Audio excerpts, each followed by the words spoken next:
오늘 우리에게 주시는 하나님의 말씀은 누가복음 17장 7절로 10절까지 말씀이에요.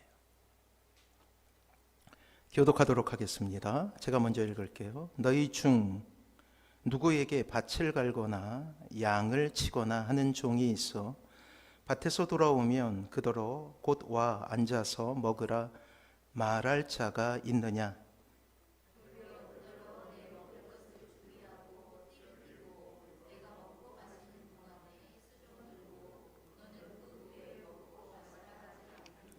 명한 대로 하였다고 종에게 감사하겠느냐?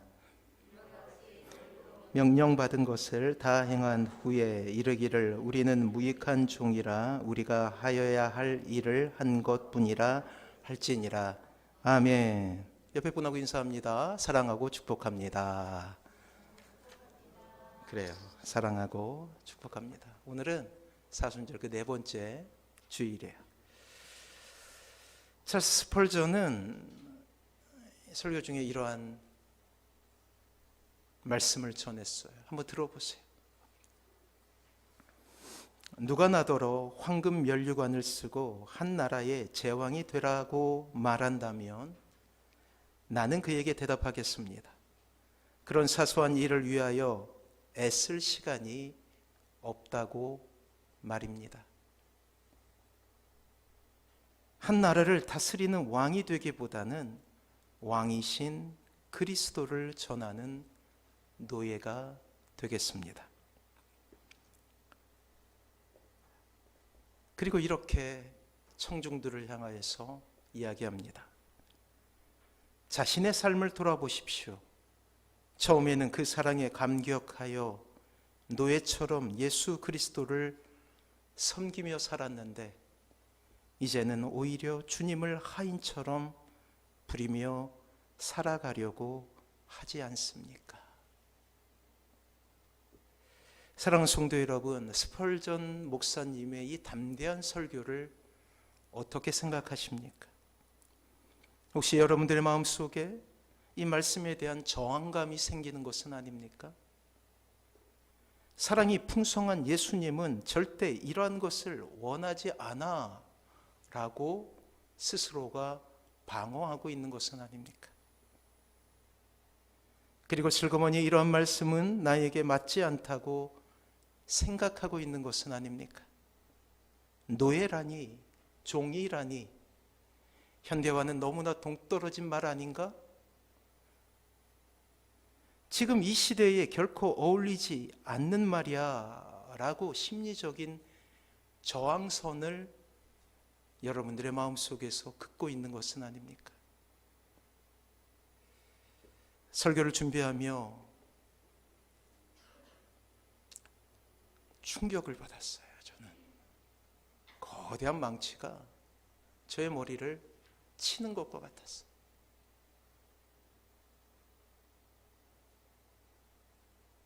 목사라고 자부했지만 이것밖에 되지 않는 저의 모습을 보게 했습니다. 처음에는 그 사랑에 감격하며 노예처럼 예수 그리스도를 섬기며 살아왔는데 이제는 오히려 주님을 하인처럼 부리며 살아가려고 하지 않습니까? 이게 저의 모습이었던 거예요.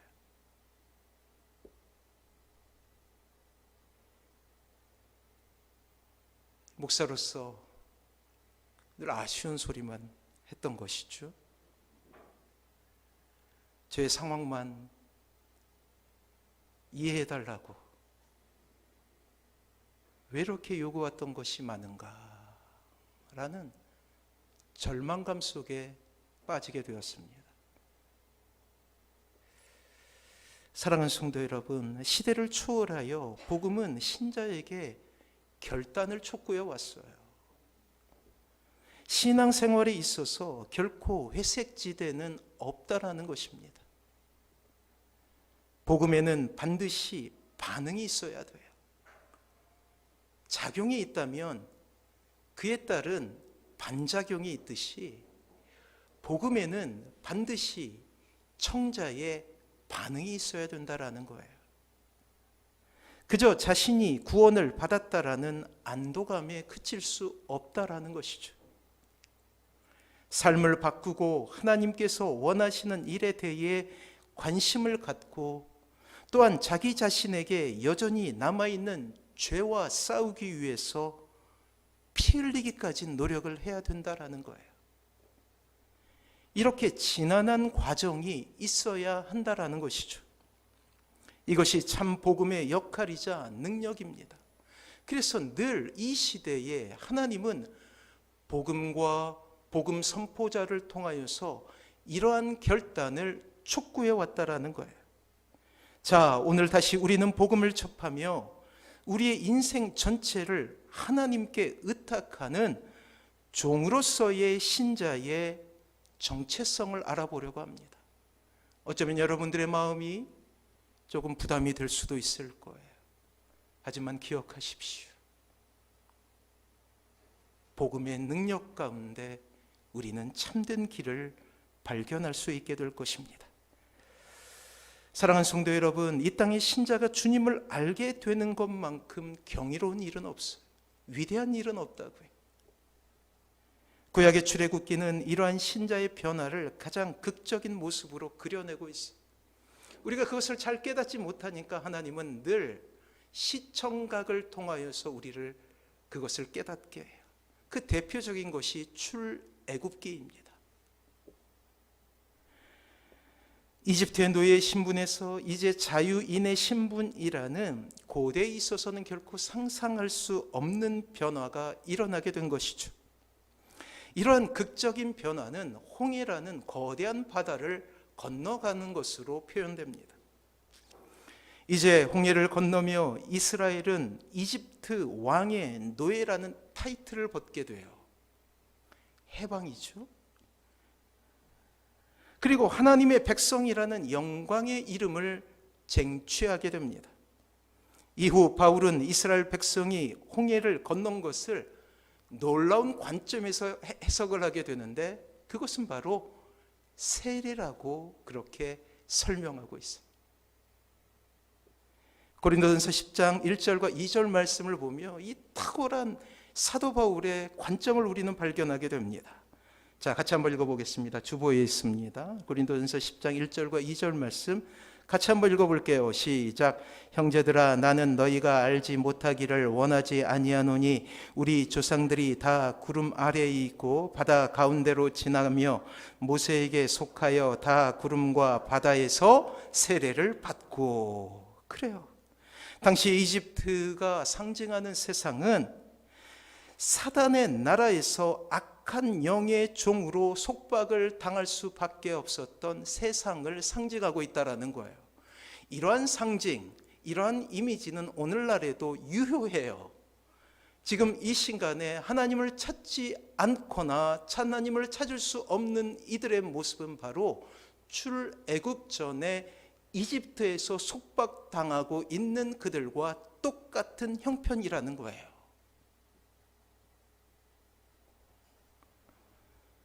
그렇게 미천한 종족이 이스라엘이 이제 하나님의 선민 이스라엘이 된 거예요.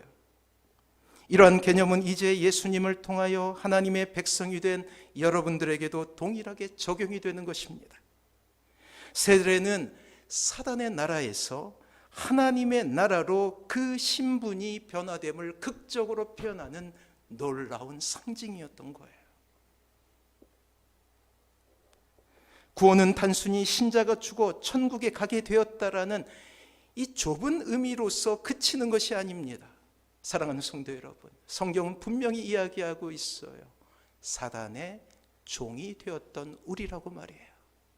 그러한 우리를 하나님이 선택하신 거예요. 사랑하는 성도 여러분, 감격이 찾아오십니까? 아무것도 한 것이 없는데 우리를 선택하신 거예요. 그리고 선택하셨을 뿐만 아니라 세례라는 과정을 통하여서 출애굽의 홍해를 건너는 과정을 통하여서 하나님 나라의 백성이 되게 하신 거예요. 종이 되었다가, 사단의 종이 되었다가 하나님의 나라의 백성이 되었다라는 것이죠.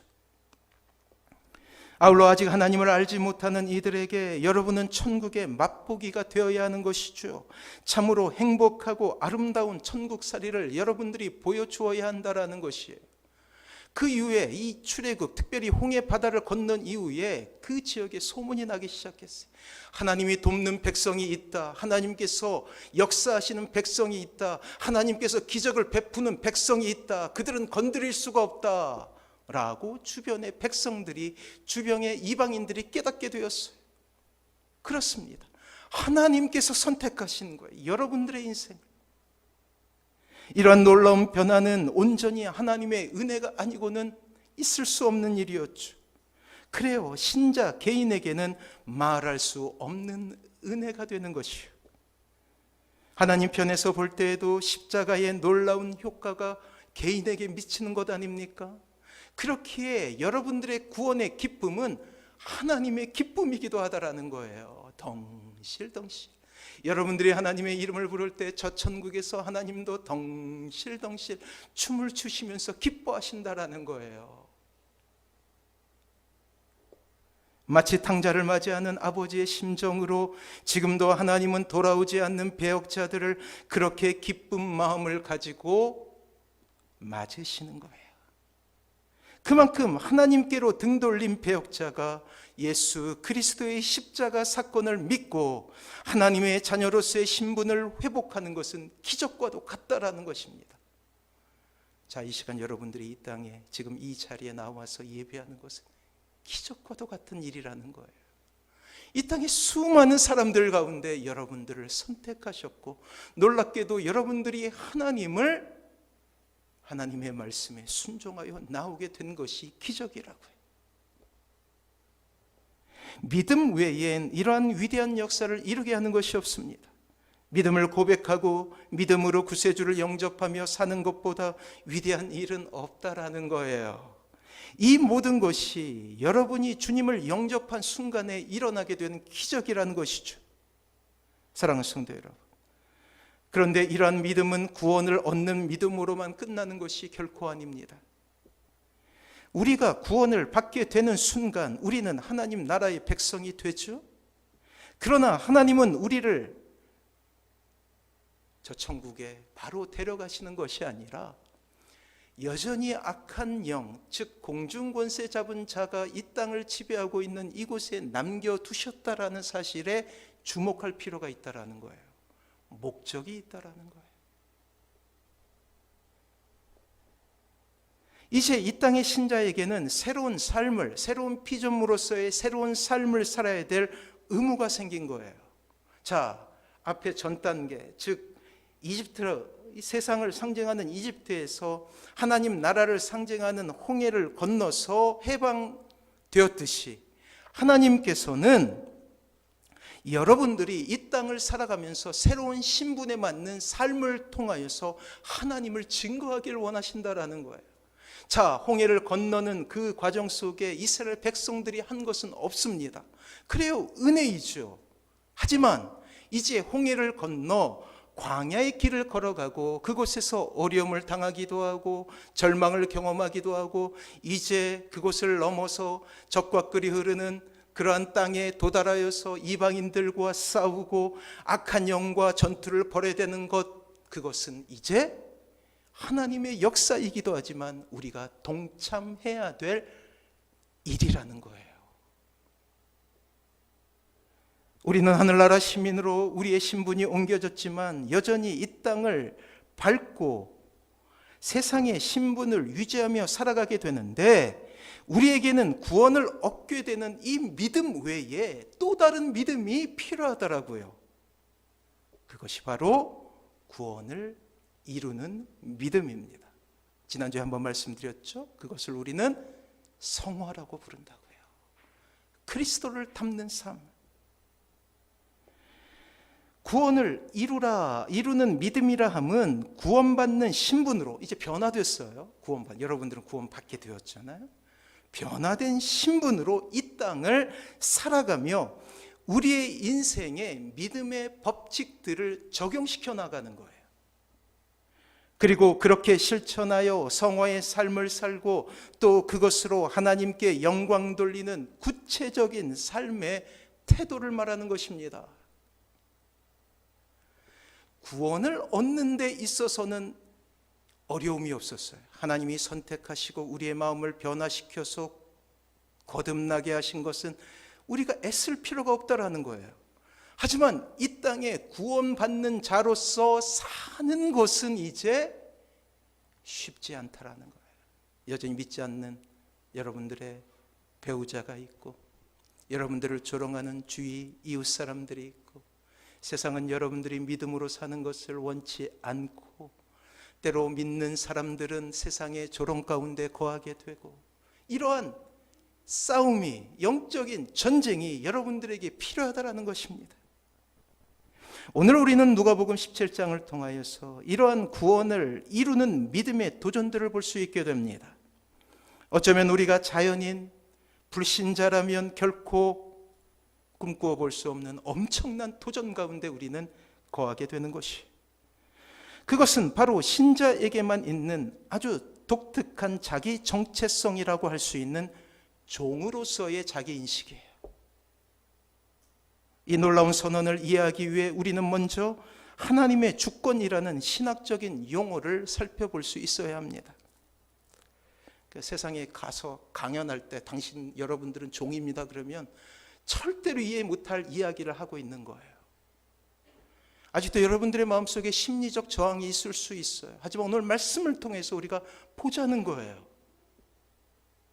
자, 하나님의 주권이라는 이 단어를 우리가 먼저 기억해야 되는데, 주권이란 주인이 되는 권리라는 뜻이에요. 성경은 만물의 주인에 대해서 분명히 한정하고 있습니다. 그분은 바로 하나님이셔요. 피조물이라고 우리가 부르죠. 만들어졌다라는 거예요. 하나님을 조물주라 부르고 만드셨고 우리는 만들어졌다라는 거예요. 때문에 이런 진리 아래서 이 땅의 모든 사람은 두 가지로 나뉘게 되는데, 하나님의 주권을 인정한 사람과 하나님의 주권을 인정하지 않는 사람으로 나뉘게 됩니다. 하나님의 주권을 인정한 사람을 신자라 부르고, 하나님의 주권을 인정하지 않는 사람을 불신자라고 불러요. 그렇습니다. 신자라는 말 속에는 하나님의 주권, 즉 주인된 권리를 인정하는 승복의 개념이 있다라는 거예요. 이러한 배경 아래서 우리는 예수님의 다른 이름을 발견하게 되지 않습니까? 우리가 너무나 익숙하게 불렀던 그 이름이에요. 그래요. 주님이라는 표현이죠. 이 주라는 표현은 원래 구약에서도 사용되었던 호칭이었어요. 하나님을 부르는데 주라고 불렀어요. 옛날 구약의 사람들은, 이 히브리 사람들은 하나님의 이름인 야훼 혹은 여호와라는 이름이 있었지만 그 이름을 불경하다고 해서 감히 부를 수가 없었어요. 그래서 이러한 구약의 백성들이 하나님께 대한 경외감을 표현하면서 야훼, 하나님, 야훼, 여호와라는 이름을 쓰는 대신에 여호와라고 쓰여 있지만 그 이름을 부를 때는 아도나이라고 불렀다라는 거예요. 이것은 주인이란 뜻이에요. 그래요. 따지고 보면 주님이라는 이름은 인간의 역사와 함께하고 있었던 거예요. 왜냐하면 인간의 타락, 즉 아담과 하와가 타락한 것이 주인이 되신 하나님을 인정하지 않고 내가 주인이다라고 선언하는 것이기 때문에, 이미 여러 차례 설명했기 때문에 이제 이해하시게 될 것입니다. 이러한 까닭에 구원받았다라는 이 감격의 고백 뒤에는 예수님이 나의 주인이십니다라는 고백이 따라오게 되는 거예요. 그래서 여러분들이 익숙하게 예수님이라는 이름과 함께 주님이라고 부르게 되는 거예요. 복음은 그리스도를 우리의 삶의 전부로 영접하라라고 그렇게 고백하고 있습니다. 그리스도를 겉옷이나 머리에 쓰는 모자쯤으로 생각하지 말라는 거예요. 우리의 삶의 장식품으로 대우해서는 안 된다라는 것이에요. 그저 우리의 부족함을 채우시고 소원을 이루시는 분으로 대우해서는 안 된다라는 것입니다. 사랑하는 성도 여러분, 잘 들으세요. 한국 교회가 인정하지 않는 진리가 있어요. 그것은 그리스도의 주권적 통치에 복종하지 않고도 얼마든지 그분의 구원하는 은혜를 누릴 수 있다라는 거예요. 다시 한번, 그리스도의 주권적 통치에 복종하지 않고도 얼마든지 그분의 구원하는 은혜를 누릴 수 있다라는 거예요. 주권을 인정하지 않는다라는. 그리고 여기서 이단이 하나 탁 탄생하게 되죠. 그게 바로 구원파예요.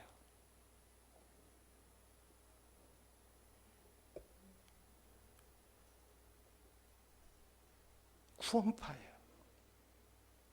주권적 통치에 복종하지 않아도 돼요. 그들은 성화를 인정하지 않거든요. 영적 전쟁을 인정하지 않거든요. 전도지에 나와 있는 대로 영접 기도만 하면 그저 구원을 받을 수 있다라고 가르치는 것 아닙니까? 사랑하는 성도 여러분, 반드시 신자는 삶을 통해 자신이 구원을 받았는가를 확인해야 된다라는 거예요. 다시금 반복해서 우리는 시험을 보아야 한다라는 것이죠. 사도 바울은 그렇게 빌립보 교인들을 향해서 이렇게 도전하고 있어요. 믿음엔 두 가지 종류가 있다.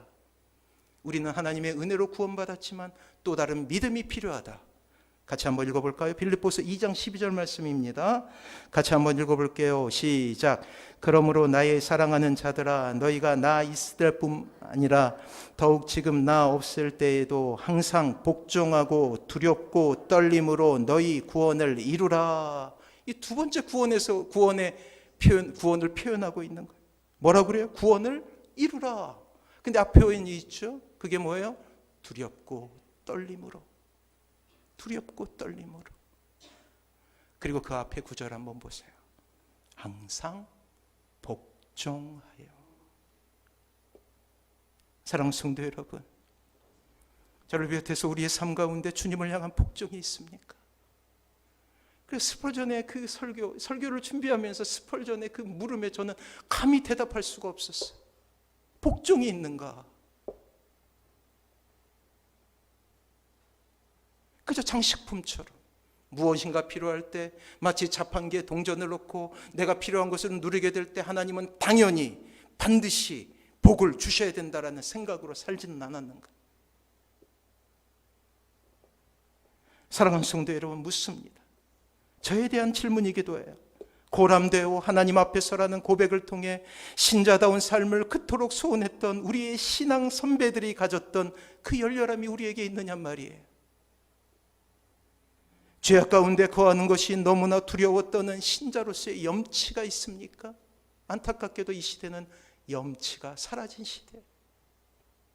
과연 우리의 삶 가운데 구원이 이루어지는 현재의 구원이 있느냐 말이에요. 여전히 게으르고 여전히 죄에 대해 무감각하고 겨우 주일날 예배 한 번 드리는 것으로 우리가 만족한다면 참으로 하나님의 마음은 아프실 거예요. 과연 우리가 구원받는 사람인가에 대한 진지한 물음부터 다시 시작해야 된다는 거예요. 이제 소개하는 예화는 자유함을 받은 어느 노예가 적은 글이라고 해요. 거룩한 상상력을 동원해서 한번 생각해 보십시오. 어느 날 나는 노예시장에 서 있었습니다. 그날 비가 오고 있었습니다. 나의 온몸은 사슬로 묶여 있었고 나의 두 발에는 무거운 착고가 채워져 있었습니다. 주인은 나를 팔려고 했습니다. 험상궂은 한 사람이 찾아와 나의 값을 흥정하고 있었습니다. 새 주인이 될지도 모르는 사람이 말하기를 내가 사려고 하는 노예는 못생겨도 좋다. 그리고 몸이 불편해도 좋다. 죄가 많아도 좋다. 일을 못해도 좋다. 늙어도 좋다. 젊어도 좋다. 그저 목숨만 붙어있는 노예면 된다. 내 아들이 죄를 지어 재판장으로부터 사형 선고를 받았는데 그런데 조건이 붙어 있었다. 다른 사람을 사형틀에 올려준다면 내 아들을 석방해 준단다. 그래서 값싼 노예를 사러 왔다. 라는 것이에요. 흥정이 다 돼갈 무렵 나의 앞에는 절망이 찾아왔고 두 눈망울에서는 눈물이 뚝뚝 떨어졌습니다. 그리고 두려움과 아픔이 서려져 있었죠. 이때 불현듯 한 달은 아주 인상이 좋은 신자가 나의 눈동자와 눈이 마주쳤습니다. 그리고 내 주인에게 이렇게 말했어요. 저 노예는 값이 얼마요? 신사는 흥정없이 주인이 달라는 대로 나를 샀습니다. 그리고 나와 한참 걸어가더니 주머니에 돈 뭉치를 꺼내 나에게 맡깁니다. 이것은 노자랍니다. 그리고 착고를 풀어주고 사슬을 풀어서 나는 자유인이라는 증서도 써주었습니다. 나는 이 증서를 받자마자 뛰기 시작했습니다. 사랑하는 성도 여러분, 우리가 왜 다른 사람이 안락하게 쉬는 이 시간에 나와서 예배라는 수고를 하고 있습니까? 그저 TV를 보며 맛있는 간식으로 우리의 입을 즐거워하는 것을 마다하고 왜 이 아침에 나와서 조금은 부담스러운 설교를 듣고 있느냐 말이에요. 그렇습니다. 이 예배를 통해 다시금 우리는 예수님이 없이는 단 한순간도 살 수 없음을 고백하러 이 시간에 온 것 아니에요. 그렇습니다. 이 예배를 통해 예수님이 주인 되심을 고백하러 나왔다라는 거예요. 단지 입술의 고백이 아닌 삶의 고백이죠. 사랑하는 성도 여러분, 그리스도를 진정으로 영접한 사람은 삶으로 그리스도의 주인됨을 증명하며 살아가는 사람이라는 거예요. 그래서 두 번째 삶, 즉 삶으로 그리스도의 주인 되심을 증명하지 못한다면 첫 번째 구원도 의심해 봐야 된다는 거예요. 우리의 경건한 신앙의 선배들은 끊임없이 그것을 확인했어요. 내가 과연 구원받는 사람인가?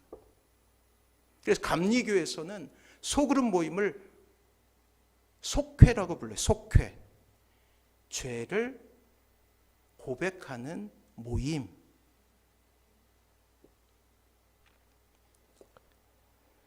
다시 한번 말씀드립니다. 사랑하는 성도 여러분, 그리스도를 진정으로 영접한 사람은 삶으로 그리스도의 주인 되심을 증명해 나가는 사람, 이것을 성화라고 부른다고요. 삶으로 말이에요.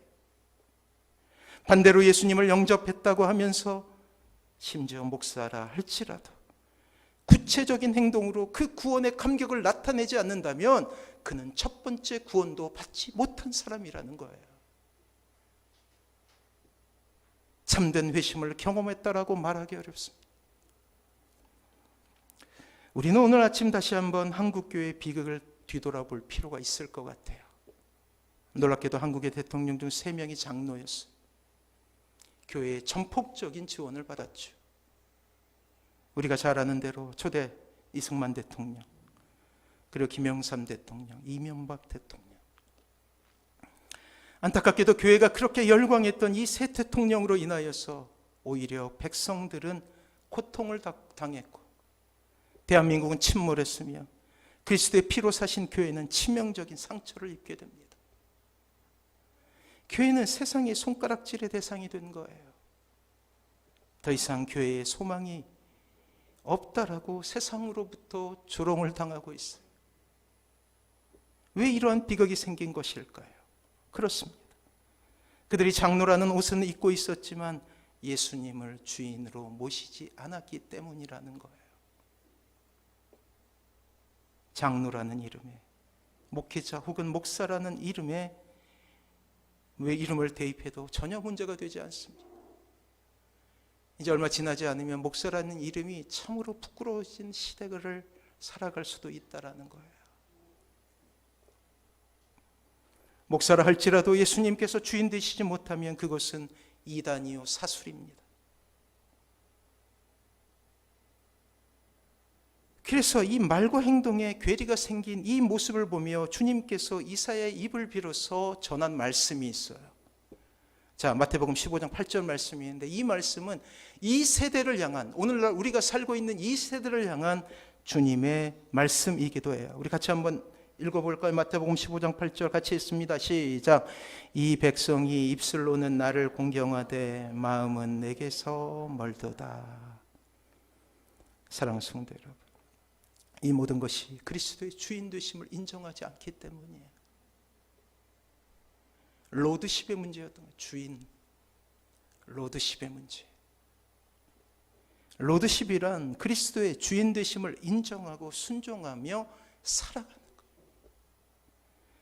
다시 한번 말씀드리지만 우리가 예수님을 주님으로 고백하는 순간부터 우리는 이러한 로드십, 즉 주님의 주인 되심을 고백하며 살아가겠습니다라는 고백이 있는 거예요. 근데 그런 삶을 살지 못하면 주님이란 고백은 다 거짓말이 되는 거예요. 안타깝게도. 무섭죠.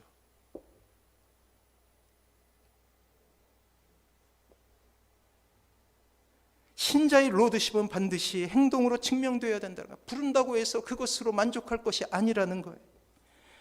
그러나 우리의 죄된 본성은 항상 주님을 주님으로 대우하고 하나님을 하나님으로 대우하는데 인색하다라는 것이죠. 그래서 여러분들이 고백하는 주님 혹은 하나님이란 이 고백만큼 살아가면 정말 좋은 신자가 되는 거예요.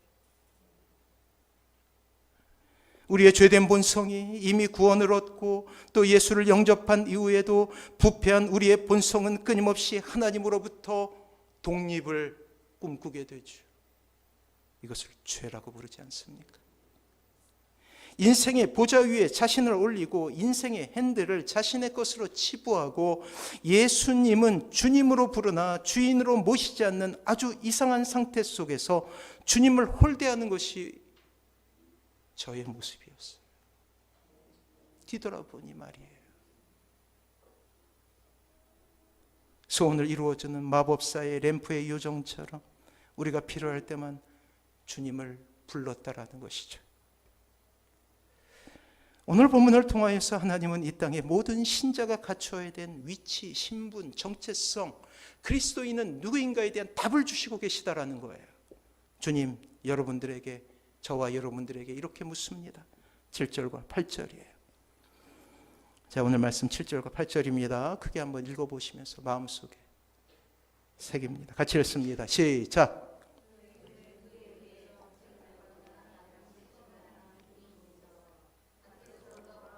그더러 곧 와 앉아서 먹으라 말할 자가 있느냐. 도리어 그더러 너의 먹을 것을 준비하고 띠를 띠고 내가 먹고 마시는 동안에 수종 들고 너는 그 후에 먹고 마시라 하지 않겠느냐. 사랑하는 성도 여러분, 예수님을 주님이라고 부르십니까? 그렇다면 그분께 인생의 보좌를 넘겨드려야 해요.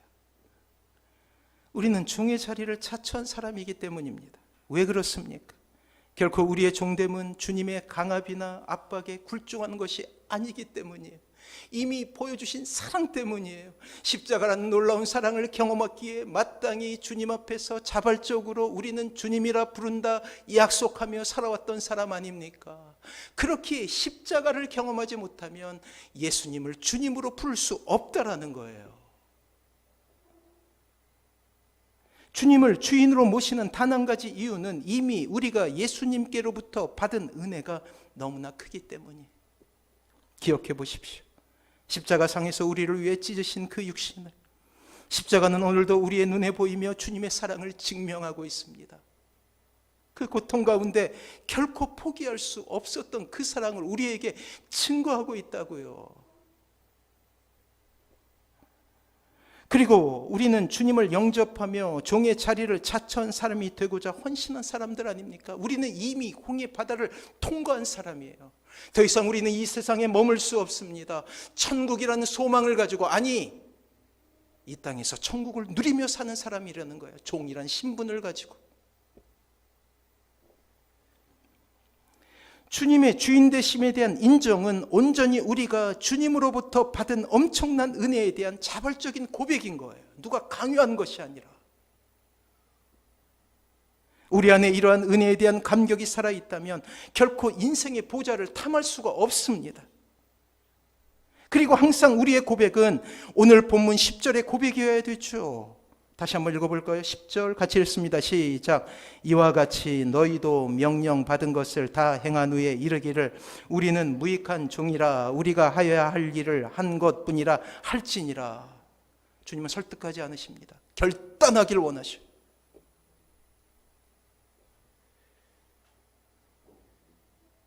스스로 하나님의 종이라 인식한다는 것은 자신의 뜻을 완전히 꺾은 채 하나님의 뜻에 복종해야 될 존재로서 스스로 자리매김하는 거예요. 왜? 그것이 가장 행복하기 때문에. 그것이 진짜 행복이기 때문에. 세상의 기준으로 보면 참으로 슬퍼 보이지만 종이라는 단어가 우리는 알고 있지 않습니까? 십자가를 진짜 경험한 사람은 알고 있습니다. 이렇게 종의 자리로 스스로 들어갈 때 진정한 행복자가 됨을 말이에요. 사랑하는 성도 여러분, 지금도 십자가 그 주님의 사랑은 우리의 심장에 뜨거운 보혈로 흐르고 있습니다. 그렇다면 우리가 선택해야 될 삶의 모습 역시 분명히 주님을 알지 못하는 그때와는 달라야 된다라는 거예요. 그래서 이 땅의 행복의 조건에 물론 기뻐할 수도 있지만 과도한 기쁨 가운데 빠져서는 안 됩니다. 또한 이 땅의 불행과 고난 가운데 과도한 절망 가운데 빠져서는 안 돼요. 왜요? 우리가 진짜 행복해야 될 이유는 주님이시기 때문이에요. 십자가를 바라보며 우리는 확인해야 됩니다. 우리의 진짜 행복은 십자가밖에 없다. 우리의 변화된 신분밖에는 없다. 이런 고백 가운데 우리가 살아가야 된다는 거예요.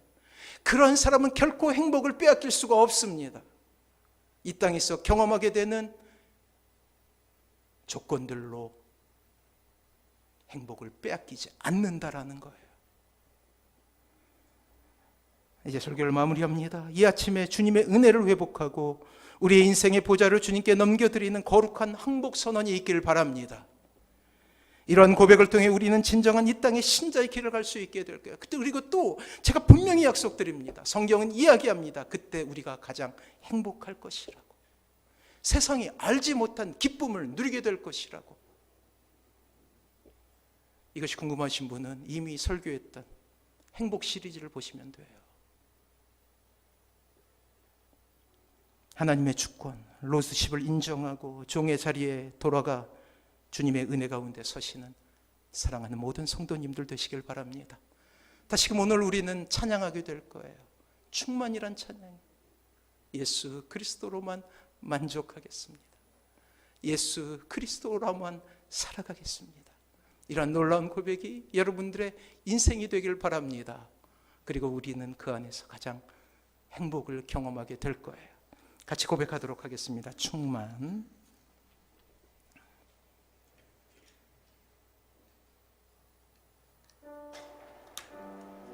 가사를 한번 잘 보시면서 우리 같이 한번 고백하도록 할게요. 무명이어도 공허하지 않는 것은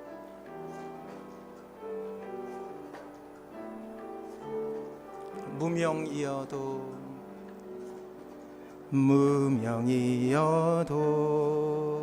공허하지 않는 것은 예수 안에 난 만족함이라. 가난하여도 부족하지 않는 것은 예수 안에 오직 나는 부요함이라. 고난 중에도 견뎌낼 수 있는 것은 주의 계획 믿기 때문이라. 실패하여도 일어설 수 있는 것은 예수 안에 오직 나는 승리함이라. 난 예수로 충만하네. 난 예수로 충만하네. 난 예수로 충만하네. 영원한 왕 내 안에 살아계시네. 내 몸이 약해도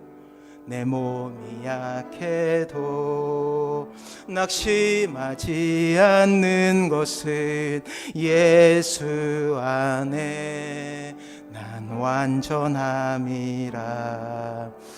화려한 세상 부럽지 않는 것은 예수로 남이라. 난 예수로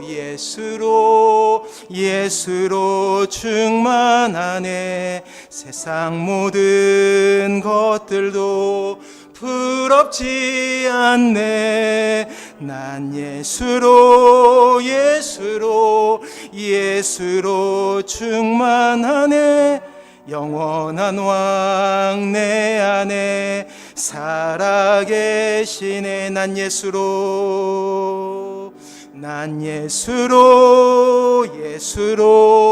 예수로 충만하네. 세상 모든 풍파도 두렵지 않네. 난 예수로 충만하네. 영원한 왕 내 안에 살아계시네. 다시 한번 무명이어도 공허하지 않는 것은 예수 안에 난 만족함이. 가난하여도 부족하지 않는 것은 예수 안에 오직 나는 부요함이라.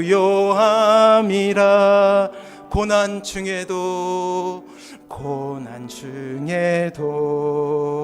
견뎌낼 수 있는 것은 주의 계획 믿기 때문이. 실패하여도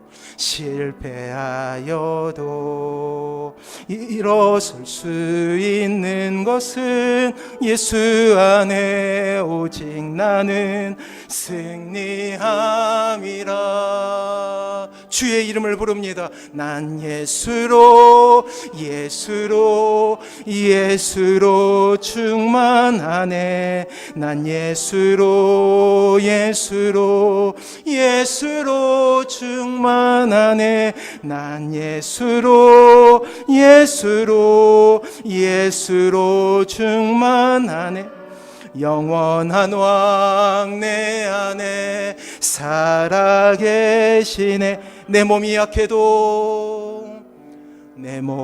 약해도 낙심하지 않는 것은 예수 안에 난 완전함이라. 화려한 세상 부럽지 않는 것은 난 예수로 충만함이라. 주님의 이름을 부릅니다. 난 예수로 충만하네. 것보다 두렵지 않네. 난 예수로 충만하네. 영원한 왕 내 안에 살아계시네. 영원한 왕 내 안에 살아계시네.